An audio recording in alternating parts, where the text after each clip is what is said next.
Pawarta Jawa TV.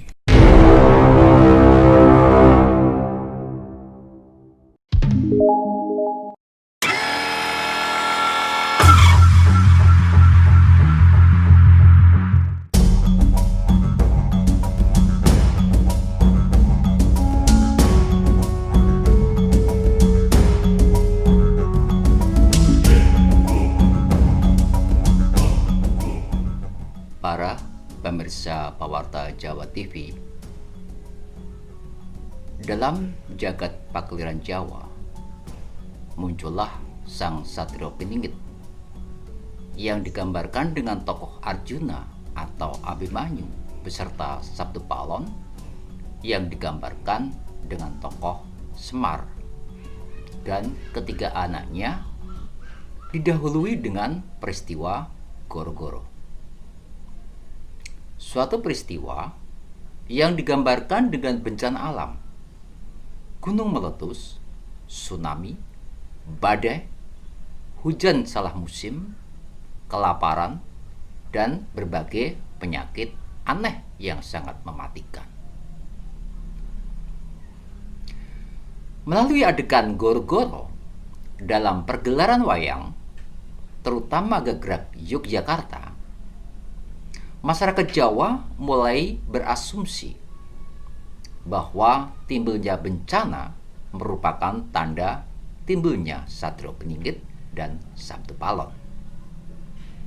Tokoh yang mereka harapkan akan menjadi ratu adil, pimpinan negara yang adil dan bijaksana.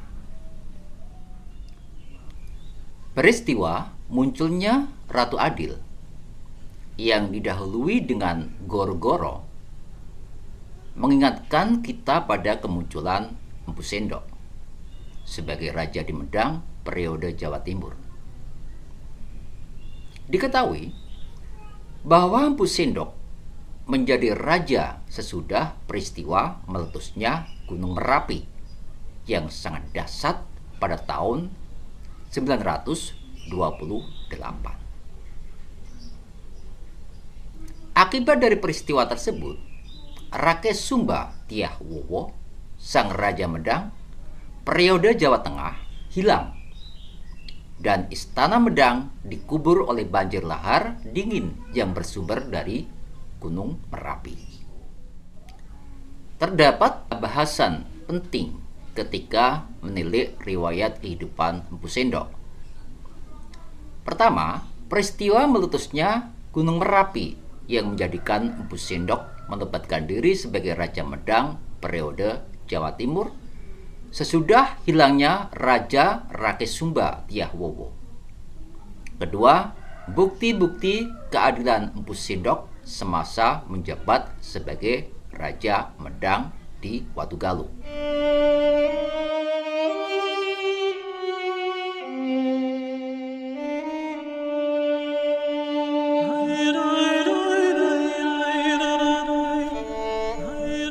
Para pemirsa Pawarta Jawa TV, pada tahun 928 terjadi peristiwa di Jawa, yakni meletusnya Gunung Merapi. Karena letusannya sangat dahsyat, istana Medang yang waktu itu disinggahi Rakes Sumba Tiah Wowo menjadi hancur. Menurut beberapa sumber, bangunan Candi Bumi Sambara yang dibangun semasa pemerintahan Samartungga terbenam ke dalam lahar dingin. Menurut teori Van Bamelen, kedahsyatan letusan Gunung Merapi yang menyebabkan puncaknya hancur serta lapisan tanah bergeser ke barat daya hingga membentuk Gunung Gendol dan lempengan pegunungan menoreh tersebut merupakan faktor penyebab pemindahan ibu kota Medang yang dilakukan oleh Empu Sendok, yakni dari Bumi Mataram, wilayah Jawa Tengah, ke Tamlang, wilayah Jawa Timur. Menanggapi tentang meletusnya Gunung Merapi, Bukhari berpendapat bahwa peristiwa tersebut merupakan hukuman dari Tuhan atas perebutan tahta kekuasaan Medang yang sering terjadi di antara keluarga istana semenjak pemerintahan Rakai Pikatan Empu Manuku. Pendapat Bukhari yang menyatakan bahwa sering munculnya peristiwa perebutan tahta Medang tidak dapat disangkal kebenarannya.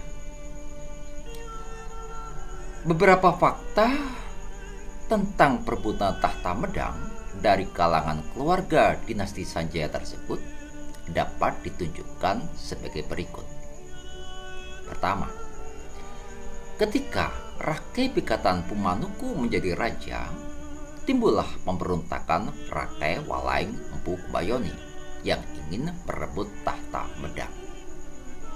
Namun, pemberontakan Empu Kumbaya tersebut dapat ditumpas oleh Rakai Kayuwangi Dyah Lokapala, putra Empu Manuku. Kedua, sewaktu Rakai Kayuwangi Dyah Lokapala menjadi raja, timbullah pemberontakan yang dilakukan oleh Rakai Gurungwangi Dyah Saladu dan Rakai Panumpuangan Dyah Dewendra. Pemberontakan tersebut membawa hasil gemilang. Sesudah menggulingkan Dyah Lokapala dari tahta kekuasaannya, Dyah Saladu dan Dyah Dewendra mendapat serangan dari Rakai Watukura Dyah Balitung yang merupakan menantu dari Rakai Watuhumalang Empu Teguh. Sepeninggal Empu Teguh, Dyah Balitung menjadi Raja Medang. Ketiga, sewaktu pemerintahan Rakai Watukura Dyah Balitung, timbullah pemberontakan yang dilakukan oleh Rakai Hindu Empu Daksa yang mendapat dukungan Rakai Gurungwangi Dyah Saladu. Akibat pemberontakan tersebut, Dyah Balitung berhasil digulingkan dari tahta kuasaannya. Tak lama kemudian, Empu Daksa naik tahta sebagai Raja Medang. Keempat, semasa Rakai Layang Dyah Telodong yang merupakan menantu Rakai Hindu Empu Daksa naik tahta sebagai Raja Medang, timbullah pemberontakan dari Rakai Sumba atau Rakai Pangkaja Dyah Wowo yang merupakan putra dari Rakai Landean, saudara Rakai Kayuwangi Dyah Saladu. Pemberontakan Dyah Wowo yang mendapatkan dukungan dari Empu Sendok berhasil menggulingkan tahta kekuasaan Dyah Telodong. Dengan demikian, Dyah Wowo secara otomatis menjadi Raja Medang. Terlepas dari pendapat Bukhari dan teori Van Bummelen, peristiwa meletusnya Gunung Merapi merupakan akhir kekuasaan dinasti Salendra dan dinasti Sanjaya atas kerajaan Medang. Peristiwa tersebut sekaligus menandai munculnya dinasti baru, yakni dinasti Isyana yang diciptakan oleh Empu Sendok, putra menantu Rakai Sumba Dyah Wowo sendiri.